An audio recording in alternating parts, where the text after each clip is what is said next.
اور میرے نزدیک دین چینج کرنا، دھرم چینج کرنا شادی کرنے کے لیے بہت بڑا گناہ ہے، کیونکہ وہ اللہ کے لیے تو نہیں ہو رہا نا، وہ تو شادی کے لیے ہو رہا ہے۔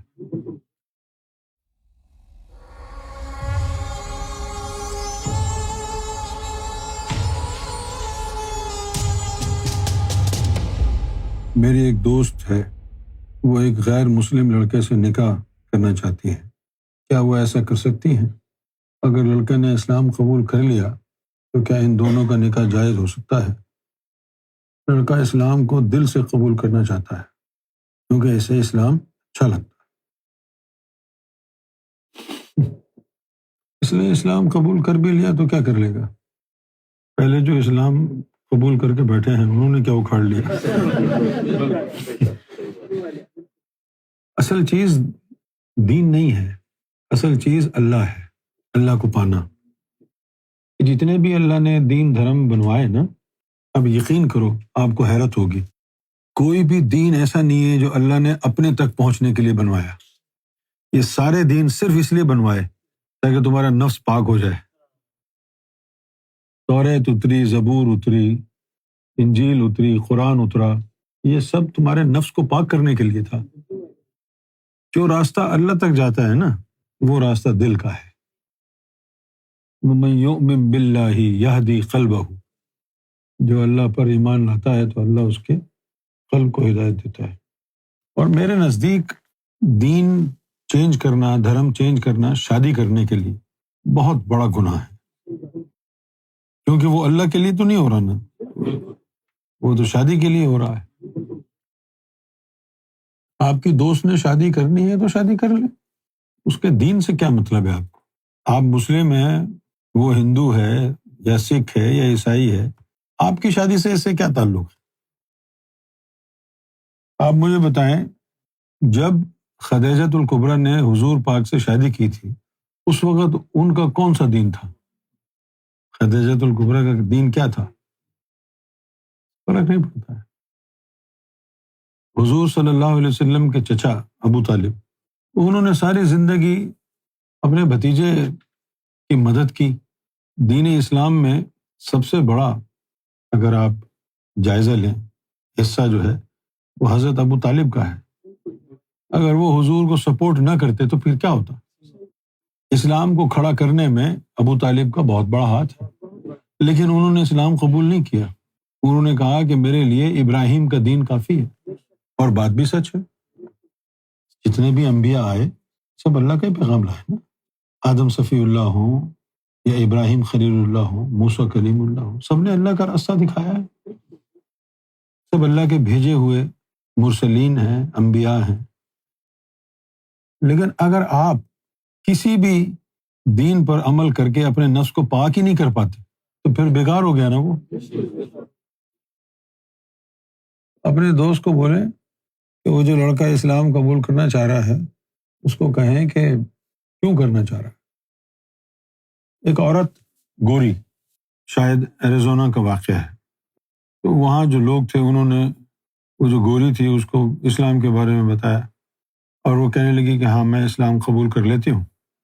اس کو کہا گیا کہ بھئی سرکار گوھر شاہی جو ہے وہ بہت بڑی ہستی ہیں، وہ کچھ عرصے میں امریکہ تشریف لائیں گے، ان کے ہاتھ پر اسلام قبول کرنا۔ اب وہ انتظار کرنے لگے کہ سرکار کب آئیں گے۔ پھر سرکار جب تشریف لائے اور اس لڑکی کو لایا گیا کہ میں اسلام قبول کرنا چاہتی ہوں آپ کے ہاتھ۔ سرکار نے اس کو فرمایا کہ تم کو اسلام چاہیے یا اللہ چاہیے؟ اس نے کہا مجھے اللہ چاہیے۔ پھر فرمایا کہ اللہ چاہیے تو اس کے لیے اسلام قبول کرنے کی ضرورت ہی نہیں۔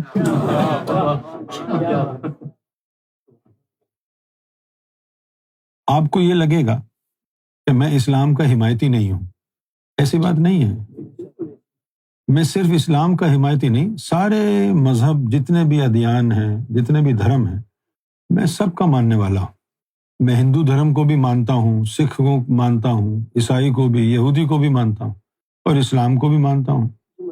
لیکن مسئلہ یہ ہے کہ اس وقت یہ جتنے بھی دین، جتنے بھی دھرم ہیں، اب ان میں گڑبڑ ہو گئی ہے نا۔ اور اس میں سے کوئی بھی کسی بھی دین میں اتنا دم خم نہیں ہے کہ تمہارے نفس کو پاک کرے. اگر ہے دم تو مسلمانوں کو اٹھا کے دکھاؤ. کتنے مسلمان ہیں جن کا نفس پاک ہو گیا ہے, دھوکہ کرتے ہیں, فراڈ کرتے ہیں, جھوٹ بولتے ہیں, اور پھر نمازیں بھی پڑھتے ہیں, حج بھی کرتے ہیں. یہی حال ہندوؤں کا ہے. کتنے ہندو ہیں جن کے دلوں میں بھگوان آ گیا ہے؟ کتنے سکھ ہیں جن کے دلوں میں واحد گرو آ گیا ہے؟ کتنے یہودی ہیں جن کے دلوں میں اللہ آ گیا ہے؟ اگر ان کے دلوں میں اللہ آ گیا ہوتا, اسی طرح دنیا کا ناک میں دم کیا ہوتا انہوں نے. عیسائی نام کیا ہے؟ کسی کو عیسیٰ سے کوئی دلچسپی نہیں ہے. جب یہ سارے دین اس وقت بیکار ہو گئے, ابھی دیکھو آپ کے گھر میں 5 گاڑیاں کھڑی ہیں, ایک گاڑی کا گیئر باکس خراب ہے, ایک کا انجن سیز ہے نا, اچھا ایک کی بیٹری ختم ہے. ویسے تو بالکل صاف ستھری چمکدار گاڑیاں ہیں, بیٹھ جاؤ اس میں, لیکن چلنے کے قابل ایک بھی نہیں ہے. تو اس سے بہتر ہے نا آپ پیدل چلے جاؤ. کیوں بھائی؟ اس طرح آج کے دور میں کوئی دین دھرم اب باقی نہیں رہا, سب میں گڑبڑ ہو گئی ہے. اور جتنی گڑبڑ اسلام میں ہوئی ہے اتنی گڑبڑ کسی دین میں نہیں. اسلام کو شروع سے ہی پنپنے نہیں دیا گیا, شروع سے ہی. رسول اللہ نے جس ہستی کو امت کا مولا بنایا اس کو سلام نہیں کرتا تھا, اس کو سلام نہیں کرتے تھے حضور کے جانے کے بعد. باقی آپ کی مرضی ہے, جو مرضی ہے دین قبول کریں, ہمارا مشورہ نہیں ہے. ہمارا مشورہ اس لیے نہیں ہے کہ کسی بھی دین کو آپ نے اختیار کر بھی لیا تو اس کو کوئی فائدہ تو ہوگا نہیں. جب فائدہ نہیں ہے تو کیا فرق پڑتا ہے؟ مسلمان کا دل بھی کالا, ہندو کا دل بھی کالا, سکھ کا دل بھی کالا, یہودی کا دل بھی کالا, عیسائی کا دل بھی, سارے دل کالے ہیں تو سب بیکار ہے نا. اللہ تو دلوں کو دیکھتا ہے. اور اگر کوئی ایسا انسان جو کسی بھی دین میں نہیں ہے, اگر اس کو دل کو چمکانے کا فارمولہ مل گیا اور اس نے اپنے دل کو اللہ کے ذکر سے چمکا لیا, وہ اللہ کی نظروں میں آ جائے گا. تم اپنے دین لے کے بیٹھے رہنا. یہ انقلابی تعلیم. سارے دین والوں کو ایک لائن میں کھڑا کر دو, اللہ کو پوچھو کس کو دیکھے گا. جس طرح تم کو آسمان پہ ستارے چمکتے ہوئے نظر آتے, تمہیں نام نہیں پتا کسی کا, جو بھی چمک رہا ہے ستارہ وہ تمہیں نظر آئے گا. اسی طرح اللہ تعالیٰ چمکتے ہوئے دلوں کو دیکھتا ہے, بھلے وہ کسی بھی دین کا ہو یا دین کا نہ ہو. جو دل چمک گیا وہ نظروں میں آ گیا. یہ ہے امام مہدی سرکار گوھر شاہی کی انقلابی تعلیم, اپنے دلوں کو چمک. عبادت دل کو صاف کرنے کا ذریعہ ہے. اگر کوئی کہتا ہے کہ عبادت سے رب ملتا ہے تو شیطان کو, ابلیس کو کیوں نہیں ملا؟ اس سے زیادہ عبادت کسی نے نہیں کی. چپے چپے پہ سجدہ کیا نا ابلیس نے, تو عبادت کے باوجود اس میں تکبر تھا. ادھر حدیث شریف میں آیا کہ رائے برابر بھی تکبر دل میں ہوا, وہ جنت کے قابل ہی نہیں ہے, تو پڑھتا رہے نمازیں. ابھی کتنے بیوقوف ہیں صبح شام نماز روزہ حج زکوٰۃ کر رہے ہیں, ان کو پتہ نہیں ہے کہ بھئی اگر ذرا برابر بھی تکبر ہو جنت کے قابل نہیں. جب تو جنت کے قابل نہیں تو یہ حج عمرہ جماعت یہ سارے لے کے بیٹھے رہنا جہنم میں. اور پھر سمجھاؤ تو کہتے ہیں ہم کو مذہب سے روکتا ہے. اور مذہب سے کون روک رہا ہے تجھے؟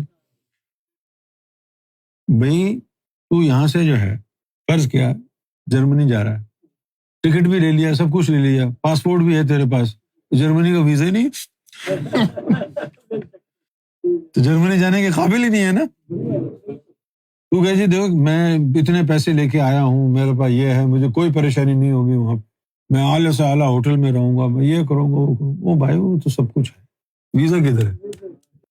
ویزے کے بغیر نہیں جا سکتا نا, بھلے لاکھوں کروڑوں پاؤنڈ تیرے پاس ہوں. اسی طرح اگر تیرا دل پاک صاف نہیں ہے, رائے برابر بھی تکبر ہے, تو جنت کے قابل ہی نہیں.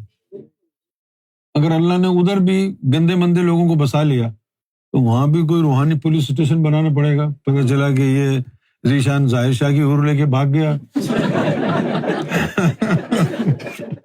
جاوید نے جو ہے وہ اقبال کے محل پہ قبضہ کر لیا.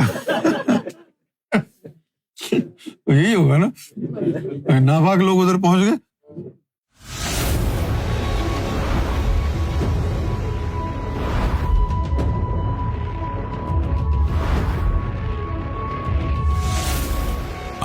TV, the place to connect with God.